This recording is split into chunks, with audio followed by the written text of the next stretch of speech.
At Arden House we have an induction hob which you're free to use. You'll need to make sure you use our saucepans since induction hobs need specialist saucepans. So to use the hob you just turn on the power. If you find that these lights don't come on, please make sure that it is on here. So when it's on, you just push the plus arrow to turn on the corresponding hob. So here you can see it's bottom right, top left, bottom left. And then to turn on, you just push the plus button. So it always starts at 5, that's the mid-level.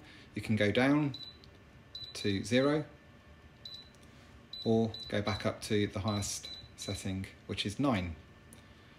This will then turn on the induction element in this area, and then you need to put it on the hob and then it will heat up.